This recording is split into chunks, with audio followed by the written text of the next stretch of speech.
皆さんごきげんよう、上川薫です。今回取り上げる話題は、ウクライナ関連のニュースを取り扱っていきます。ウクライナに侵略したロシアなのですが、多大な犠牲を払い続けています。しかし、国内においては、反体制派や、もしくは侵略戦争に対する反対派を弾圧し続けています。そして、プーチン大統領は、まだまだ侵略をやめる気はなさそうだなと、強く思わせるような出来事がありました。それは、プーチン政権に対する批判をずっと前から行っていたアレクセイ・ナワルヌイ氏が刑務所において死亡したというのです。これまでプーチン政権下においては、政権批判を行った政治家、ジャーナリスト、そして民間の反体制派の人たちが多く殺害されてきました。今回の一件に関して、そうだとは断定はできないものの、これまでの流れを見るとそうだろうなと思わせるだけの状況なのは確かです。それでは今回取り扱う主な話題はこちらです。1、プーチン政権批判を行っていたナリノワイ氏、刑務所にて獄死。2、ウクライナ支援再起動、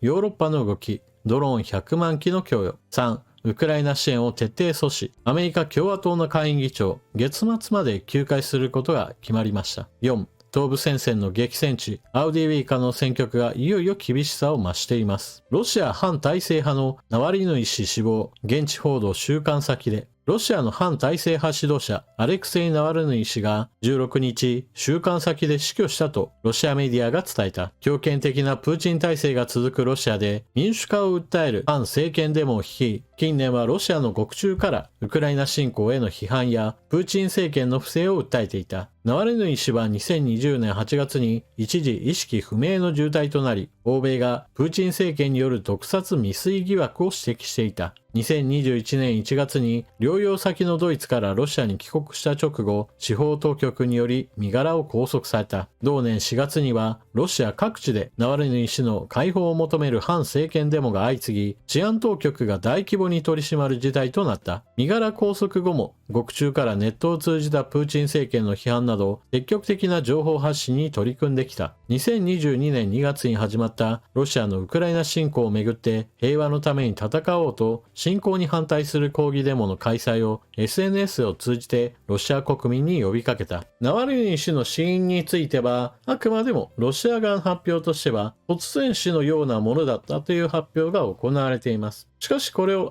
そうだねとすんなりと受け入れるのはちょっと難しいでしょう。これまでのプーチン政権下において反対派の人たちを暗殺してきたというのはよく知られていることです。もちろんプーチン政権が直接的な命令を下して誰々がどのようにして殺害したかといったような客観的な証拠などは挙げることができません。国家機密の部類でしょうし、そのような証拠をわざわざ残すようなこともされてはいないでしょう。ただし、そのような客観的な証拠がなかったとしても、これまでそのような行為を繰り返してきた事実があることから、今回の件についても疑惑は濃厚というわけです。つい最近の状況としては、ロシアでは大統領選挙が行われる予定です。そして、ロシア軍による侵略に反対している人物、ナデジン氏は大統領選挙に出馬するために必要な署名を十分集めたにもかかわらず、選挙管理委員会から署名には大量の無効票が混じっており、出馬を認めないとして、そもそも大統領選挙は無風状態でのプーチン氏の再選がほぼ確定しているような状況です。ロシア国内においては、プーチン大統領の進める特別軍事作戦と称する侵略戦争に反対意見を述べると、刑務所に送られるという法律がすでに施行されており、最近ではそれに加えて、財産を没収するための法律も連邦議会で採択されています。さらにはここ最近の動きとして、このような法律をもとにして、国民をもっともっと摘発するために密告が奨励されるようになっています。プーチン大統領としては、自身の政権をいかにして固めるかは、国民への弾圧を合法的により強化する方向へと舵を切っており、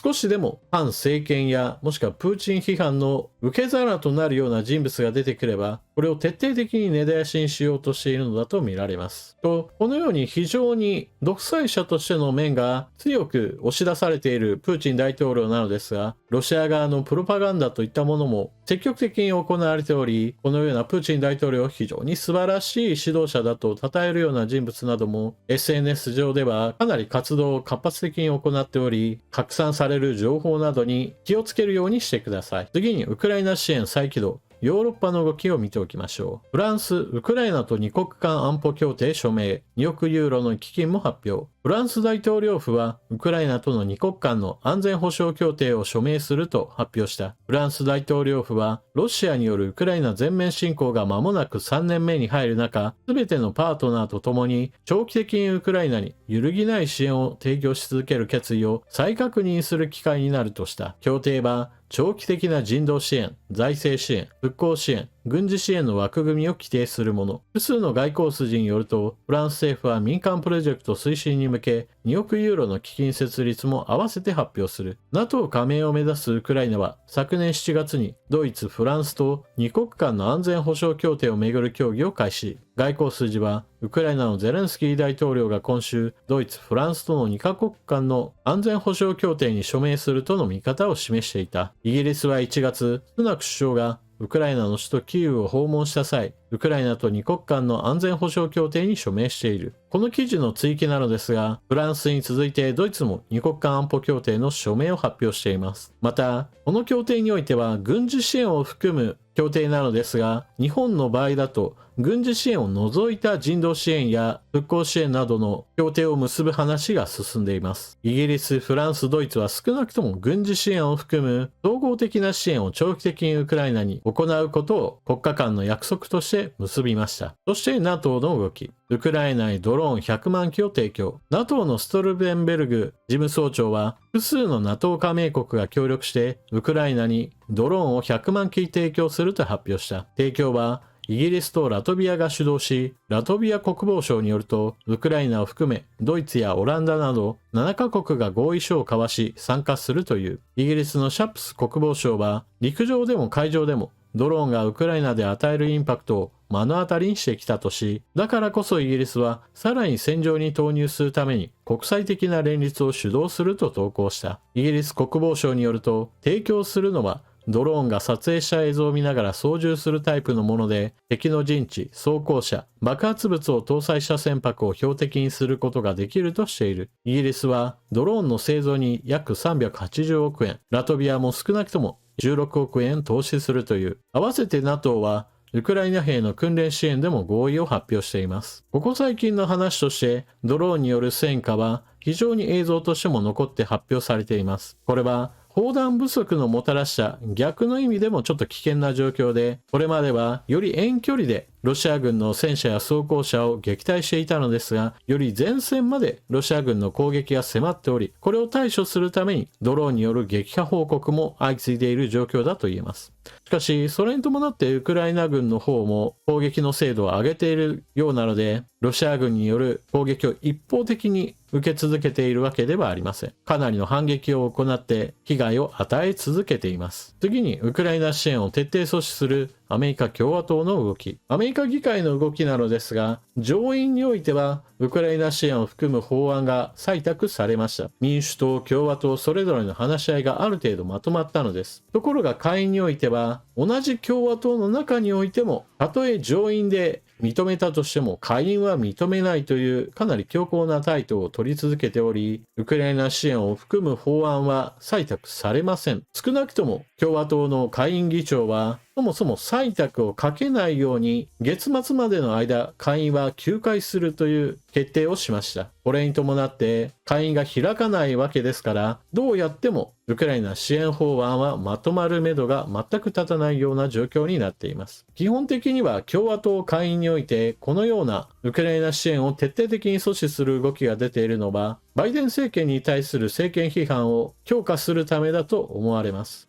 トランプ氏自身がウクライナ支援をやめろやめろという話をしていますから、その影響を受けている議員たちの行動としても何としてでも阻止したいのでしょう。また下院議員たちは次の選挙においてもバイデン政権が続いてはならない、つまり民主党の支持者たちを少しでも減らしたいとして、現在のバイデン政権が進めてきたウクライナ支援は全部無駄だった、アメリカ国民の税金が全てドブに捨てられたんだという批判を強化したいがために、ウクライナ支援の予算案については、全てこれを拒絶する運動を続けているわけです。ですから、この部分についての解説を知らない人にしてみると、バイデン政権があたかもウクライナ支援を打ち切ったかのように見えるわけですが、それは明らかな誤解です。特に YouTube や X、様々な SNS においては、このような内情について全く無視した解説を行っている人もいて、バイデン政権はウクライナ支援をやらないんだ、なんて中途半端な、そしてプーチン大統領の味方をしているのかみたいな批判をする人がいます。このあたりも情報をしっかりとアップデートしていくことが大事です。最後に東部戦線の激戦地アウディウィカの状況が悪化をし続けています。東部戦線最大の激戦地アウディウィカ、ロシア軍による攻勢に耐えることもずっともう2022年からの話になるわけですが、さすがに現在の状況は厳しすぎる状況となっています。2023年における防衛戦においては、まだアメリカからの軍事支援もあった状態ですから、